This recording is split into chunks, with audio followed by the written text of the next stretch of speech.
আমার রঙিন মাছের ফার্ম কতটা বাকি আর সেটাই দেখো বন্ধুরা আজকের এই ভিডিওর মাধ্যমে। বন্ধুরা সকালবেলায় চলে এসেছি, এই ছইগুলো আগে থেকে আনা ছিল, তো ছইগুলো আমি ওপরে এক করে সব বাঁধ দিয়ে আরম্ভ করে দিয়েছি। বন্ধুরা কয়েকদিন পুকুরে কাজের জন্য একটু ব্যস্ত ছিলাম, তাই ফার্মে সেরকম একটা কাজ করা হয়নি। তো ঠিক করেছি আজকের আর কালকের মিলে এই ফার্মটা পুরো কমপ্লিট করে নেবো। তো একাই লেগে পড়লাম, ছইগুলো সব ওপরে নিয়ে ভালো করে বেঁধে নিয়েছি। দেখো ওপরে সব ছই বাঁধা হয়ে গেছে, চারদিকে মোটামুটি নেট আমি ঘিরে নিয়েছি। এবারে ওপরে নেট যে ঘেরাবে সেই জন্য নেট ছিল, সেই নেট আমি সেলাই করতে আরম্ভ করে দিয়েছি। নেট সেলাই হয়ে যাওয়ার পরে ওপরে নেটগুলো তুলে নিয়ে আস্তে আস্তে করে বিছিয়ে নিচ্ছি। বন্ধুরা নেট দিয়ে ঘেরার একটাই কারণ, যেহেতু এখানে মাছের সাথে খরগোশ পাখি সব একসঙ্গে রাখার ইচ্ছা আছে আমার, তাই জন্য নেট দিয়ে এত ভালো করে ঘেরা। তো নেটটা আমি ভালো করে ওপরে ফেলে দেওয়ার পরে পেছন দিক দিয়ে ভালো করে পেরাক দিয়ে সেঁটে দিচ্ছি, যাতে নেট টানলে না ওঠে। তো বন্ধুরা এরম করে করে পেছন দিকটা পুরোটাই নেটটা ঘেরা হয়ে যাওয়ার পরে সামনের দিকটা নেটটা আমি টেনে নেবো। তারপরে বড় একটা প্লাস্টিক কিনে এনেছিলাম, সেই প্লাস্টিকটা মাথায় করে নিয়ে উঠে পড়বো মোয়ের ওপর।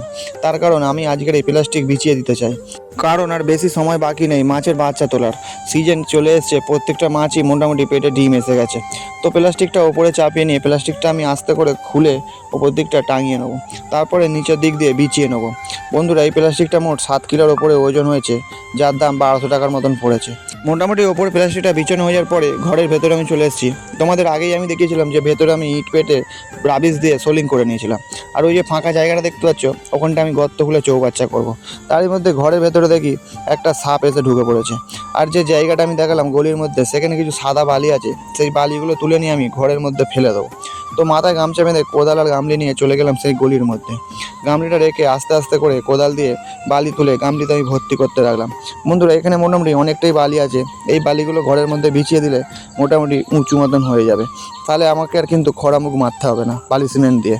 তো এক গামলি মাটি তুলে নেওয়ার পরে মাথায় করে নিয়ে চলে এলাম আমার ফার্মের কাছে। যেহেতু ফার্মের হাইটটা নিচু, তাই গামলিটা নামিয়ে নিয়ে ঘরের ভেতরে আমি বালি মাটিটা ফেলে দিলাম। এরমভাবে বেশ কিছুক্ষণ কাজ করার পরে বেশ অনেকটাই বালি আমি বয়ে নিয়েছি। দেখো ঘরের অর্ধেকটা কিন্তু ভর্তি হয়ে গেছে। এবার এর মধ্যে কিন্তু জল দিতে হবে, তবে এই বালি মাটিগুলো সব ইটের ফাঁক ফাঁক করে ঢুকে যাবে। তো আমি বালতিটা নিয়ে, যেহেতু পাশেই পুকুর ফার্মের, বালতি করে জল এনে এই বালি মাটির ওপর দিয়ে দিচ্ছি। এরকম করে করে অনেক বালতি জল মোটামুটি দিয়েছি। তারপরে যে ফাঁকা জায়গাটা দেখিয়েছিলাম সেখানটা কোদাল দিয়ে লেগে পড়লাম। এখানটা মাটিটা খুব শক্ত, এখানে খোয়া বালি সব পড়েছিল, তার জন্যে এই জায়গাটা বেশ গর্ত খুলে আমি চৌবাচ্চা করব। তাই ওই জায়গার মাটিগুলো তুলে নিয়ে ফার্মের কোলে কোলে সব দিয়ে দেবো, যেখানে নেটের কোল দিয়ে যাতে আর কিছু ঢুকতে না পারে। এরকম করে করে বেশ কিছুক্ষণ করার পরে সুমন চলে এসছে আমার সাথে একটু হেল্প করার জন্য। সুমনও কোদাল নিয়ে লেগে পড়লো। ও বেশ কগামলি মাটি তোলার পরে তারপর বলে, গলি থেকে আমি মাটি তুলে দিচ্ছি, তুমি শুধু বড়। তারপর ও কোদালটা নিয়ে গামলির মধ্যে মাটি তুলে দিল, আর আমি মাথায় করে করে নিয়ে ফার্মের ভেতরে ফেলতে লাগলাম। এরমভাবে আমরা মোটামুটি ঘন্টা দিনে কাজ করেছিলাম বন্ধুরা। গরমের মধ্যে বেশ কষ্টও হয়েছিল, কিন্তু যেহেতু নিজের জিনিস তাই আমাকে করতে তো হবেই। তারপরে ঘরের ভেতরে এসে একটু ছাওয়ার মধ্যে কাজ করলাম, বেশ অনেকটাই গর্তগুলো হয়ে গেছে। তো বন্ধুরা ইচ্ছা তো আছে এই সপ্তাহের মধ্যেই আমার এই ঘরটা উদ্বোধন করে ফেলতে। কালকেরও টেনে কাজ করলে মোটামুটি অনেকটাই কাজ এগিয়ে যাবে। এরকম করে করে দেখো বন্ধুরা সব ধারে ধারে মাটি ফেলা হয়ে গেছে, আর অনেকটাই বালি মাটি ফেলা হয়ে গেছে, কিন্তু এখনও সমানভাবে জিনিসটা হয় না। এই গর্তটা পুরোপুরি খোলা হয়ে গেলে পুরো ভেতরটা মাটি ভর্তি হয়ে যাবে।